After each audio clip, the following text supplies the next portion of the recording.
Today I am here with an interesting Hammond organ. Now, if you're familiar with Hammond organs, you're probably familiar with the B3, which is undeniably the most famous Hammond organ that Hammond ever made. They also, some of the other famous models they made were like the C3 and the A100. I think that is an A100, in fact. Maybe it's not, but it's something similar to the A100. But today I am in front of a much rarer instrument. This is the Hammond E. I believe it's the E100, but if it's not the E100, it's one of the E series models. And essentially what this is, it's a full range organ designed for churches. Now, the B3 and the other Hammond organs were also designed to be church organs, so you're probably wondering, what's the difference? Well, the difference here is, the main difference is, in fact, we have a full 32-foot pedal board rather than a 25-foot pedal board, which you will find on the B3 and the C3 organs and other organs such as that. So this is a full 32-foot pedal board, and it also has a very nice curve to it, so that it's easy to reach the highest notes and the lowest notes on the pedal board. If they were flat, you'd really have to reach your leg down a lot farther. So that's a feature that's found on full-size pipe organs, and it's also a feature found on this organ. We have what appears to be an extra-wide music desk as well, which is a feature I really like. Has a nice feel to it, very pretty wood as well. Little pad there, so when it rests against here, it doesn't damage it.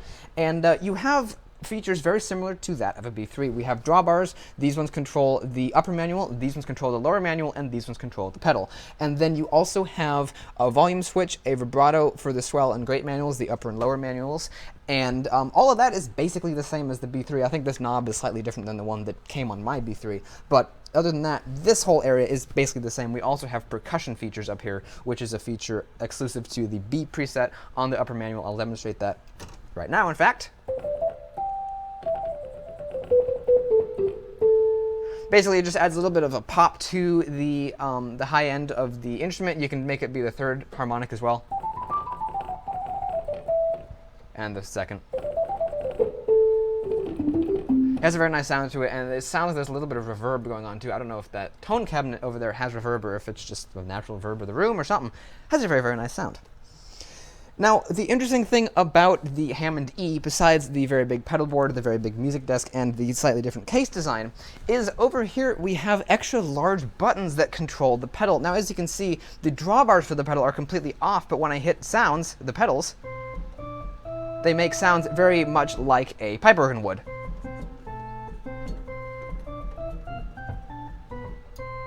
And that's controlled by these switches, and I'm not 100% sure how they all work. This one seems to turn them off. Say I'm pushing the pedals now, no sound, turn it on, and it makes sound. The mute one, you'd think would do the same thing, but it mutes some of them, and I'm not really sure how these work. This is a volume control for this aspect of the pedals, and then these ones here control various stops. And so if I switch them all off, they're off. They all seem to work. And they're these very nice big square buttons. So it's a kind of a cool feature, and that's one of the things that makes the Hammond E rather unusual and exclusive apart from the other Hammond instruments. Again, because we have an extended pedal board, we also have an extendedly large bench. As you can see, it's like really huge. It opens up too for storage, and there's an original decal here for installing tone stuff and percussion cutoff adjustments, packaging for moving or shipping, maintenance, oiling instructions, because this is a tone wheel organ and it has moving parts inside that need to be oiled. And then this here, I assume, is something the dealer put on. Maybe not, though. It looks pretty old. Look at that yellow tape. That could have been there for a long time. Who knows? Organ keg. Maybe that just means bench that went with the organ. So by now you're probably curious what this instrument sounds like. So now I will give you a demonstration of a Bach hymn. It wasn't written by Bach, but it was harmonized by Bach. And since this is an organ designed for church, it's a pretty fitting song to play on this instrument. So hopefully you guys enjoy.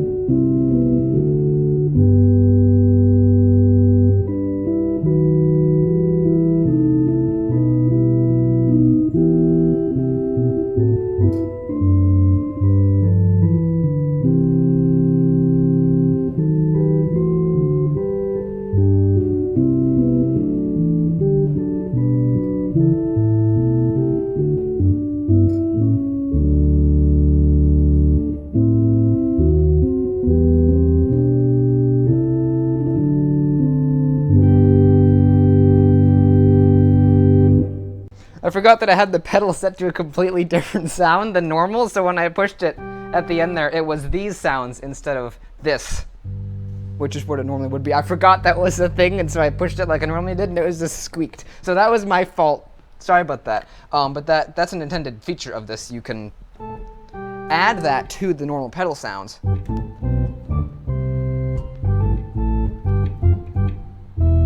I've got shoes on, so I'm messing up a little bit, but that's the idea of these buttons. You can add more detail to the pedal half of the organ, unlike you could with any of the other Hammond instruments. Now, if you're familiar with the Hammond organ, you're probably wondering, where's the Leslie control? Because normally on Hammond organs, it was an aftermarket feature. There'd be a little switch here. If you look at the organ right over there, you'll see it. It's a little round switch that has a little switch on it, and you can control the speed of a Leslie. That is one variation of a Leslie speed control. And you're probably wondering, why isn't it on this Hammond E? And that is because this Hammond organ is actually running through a tone cabinet, which is what a Hammond organ would have come with. It's what Hammond originally preferred for the Hammond organ. But then Don Leslie came along with the rotary spinning speaker. Everybody loved it. Hammond didn't like it, but the tone cabinet is what the organ would have originally come with, and that is it over there. I'm not sure if that is the one that originally came with this organ. It's a different wood color, but as you can see, it is a tone cabinet, and it's substantially different from a Leslie speaker, which is this one here. So this is a Leslie, and there's a rotating horn up on top that makes the sound spin, and there's also a large rotating baffle in the bottom where the bass sounds come from. But on this here, it's a tone cabinet. The speakers are stationary, and it's basically just a speaker cabinet. Is basically all it is. And the organ sounds come through it, and that is what the organ is coming through. This Hammond E is coming through this speaker cabinet. So I think that's about it for the Hammond's organ. Look at this beautiful wood on the back of it. I'm just now noticing. It's a different style than on the B3. The B3, of course, has the legs, and the body of the organ is much smaller, but this here has this really nice wood on the back of it, and it has a very nice look. These little screws here, I'm not going to take them out, but if you loosen those up, and then the back panel is able to be removed, and so you can access the inside. I'm not going to do it. It's not my organ. I'm at a store right now, and if you're interested in where I found this instrument, the information for the store will be in the description of this video, so if you want to come here and see this really cool organ for yourself, then you can. Now, if you enjoyed this video, you can go check out my channel. I've got lots of videos on organs and pianos and all kinds of cool things. I've got videos on my personal B3. I love that instrument so much, and this is a very, very cool instrument as well. So if you want to go check that out, you can, and if you want to subscribe, thank you very much, and I'll see you in the next video. Before I go, I'm going to switch off the organ off because I love the sound of these switches, so here we go. Very, very nice sound. I love it, and you can kind of hear the tone wheel grinding down. Maybe. Maybe you can, maybe you can't, I'm not sure. But there is a tone wheel in here. It's a mechanical spinning wheel that determines the pitch of the instrument, and it's a sound that's what's the word I'm looking for here? It's unrepeatable. It's an unrepeatable sound. I had to think of the word for a minute there, but it's something that cannot be mimicked by really anything else. Other keyboards come close, but nothing can really match the sound of a real Hammond organ. So once again, hope you enjoyed the video, and I'll see you in the next one. Goodbye.